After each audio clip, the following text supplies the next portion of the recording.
Today, I want to talk about the void, not just meditation, not just silence in itself, but the place beyond silence. It's the womb of divinity, the womb of conscious, the womb of God consciousness, God frequency itself. I want to talk about what it feels like to be there and what we can do there and why we would even do it anyways. What does it matter? I want to talk about why stepping into the void matters for your soul's evolution, because when it really boils down to it, that is exactly what it's all about. The void itself is not nothingness, it is a pregnant silence before creation. I mean, think about the Bible.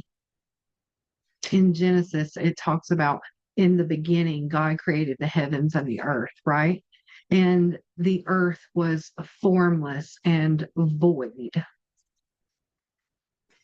The word void in Hebrew, tuhu vabuhu, means chaos and emptiness, but it also means infinite potential. And that is you when you go into the void and you see for yourself the infinite potential. In Buddhism, the term shunyata means emptiness, but I wouldn't say that it's a cold type of emptiness. It's kind of like a space where all things arise, where the backdrop is the ultimate reality. In Kabbalah, the ayin, the no thing, the place God withdrew into so creation could emerge, consciousness spiraling out, life itself beginning. So the void is definitely not empty. It's very much alive. And it's this place where the patterns of existence spiral out and return. It's a place where you go to co create, recode, and repattern your very reality, how you begin to bend that reality. So, what does it feel like to actually be in the void, to get into that sweet spot of co creation? It kind of feels like time dissolves around you. Your physical body seems to fade away. The chaos in the mind stills. It becomes the void too. You sense this great silence, but not the type of silence that you think of as like quiet. It's full, it's expressive, it's a hum beneath reality itself. And yeah, it can feel a little terrifying because many times our egos are going to be like, your sense of self is going to be like, we don't survive here. But it can also feel like home because the deepest part of you remembers it and you know it and you'll sense that. You are the void and the void is you. And that's exactly what it feels like there. You get to experience the original spark of consciousness itself, that oneness, that unity feel. What can you do there? This is a place that you go to actually meet yourself. You get to be in that space and co create and feel that wholeness with God consciousness. Here, you're not asking, you're not praying, you are, think of it as like walking beside or creating alongside divinity itself. In the void, you can actually recode patterns. So think of your life as the spiral, and it's always looping in the void, out of the void, new patterns, new cycles. And you can step into that spiral and you can see it's weaving. You can see more clearer your patterns that you've been experiencing. And you in the void can begin to bend that. You can dissolve karma, old wounds, ancestral cycles, even lifetimes of patterns can unravel in the stillness of the void. You can very much do shadow work there. You can also co-create, and I think that is the biggest thing that I've been testing here lately with this, and I've seen some things show up. In the Gospel of John, it says, in the beginning was the Word, and the Word was with God, and the Word was God, right? So in the void, you begin to speak the word of your own reality, not through sound itself, but through frequency, through vibration. Time travel. Mystics and shamans in ancient times have known about this in the void. The past, the present, and the future kind of collapse into one. I know a lot of times we talk about timelines, collapsing timelines, hopping timelines. Well, in the void, this is a space where you can see all of that because you are one with all, and you can co-create that specific timeline. Here you can plant seeds for tomorrow, and you can heal fractures from yesterday. You can also soul retrieve in this.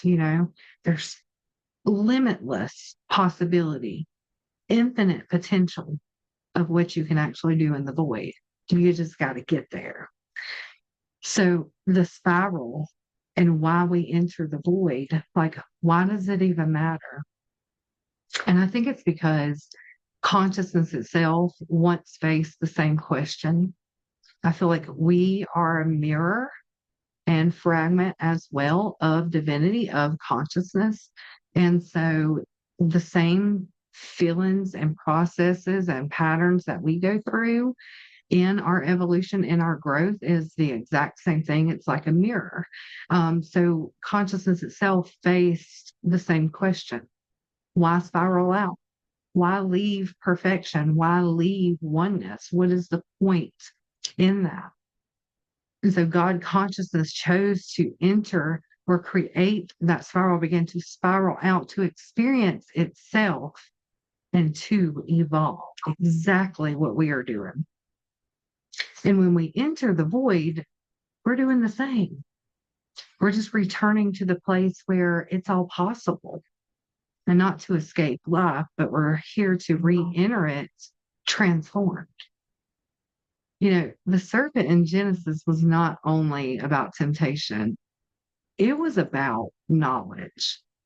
The spiral of the serpent is the spiral of consciousness. Think about that weave. Think about that spiral. Think about that serpent. Think about the Kundalini energy, right? In the void, you don't just meditate, you learn to recode the spiral. If we take a look at like ancient echoes in the past of gnosis and occult teachings and religious teachings and all of that, we can hear those echoes today. I mean, even in the Emerald Tablets of Hermes, it whispers as above, so below, and as within, so without. So in the void, you realize that this is not about philosophy at all. It is literal physics of the soul. And then we have in the Hindu text, it says, in the beginning, all this was self alone. In the form of a person, looking around, it saw nothing else but itself. And it first said, I am. I am. The moment of self-recognition is the birth of creation.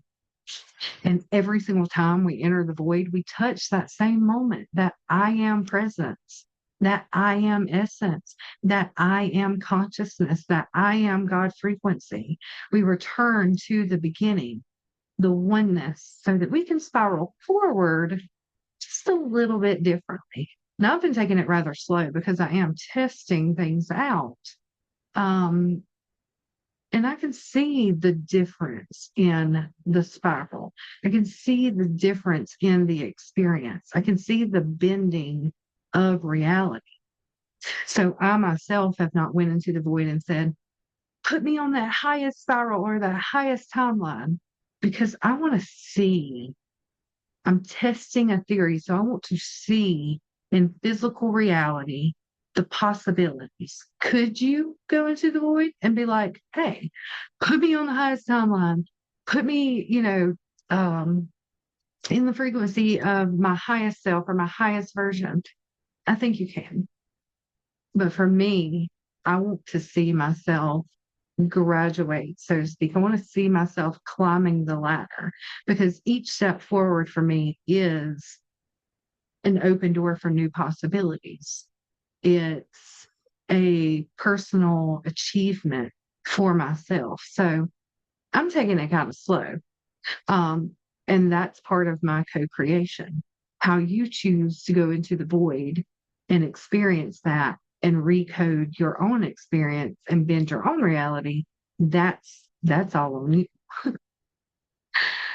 So, yeah, again, what is the void? I think it's the womb, the tomb, and seed.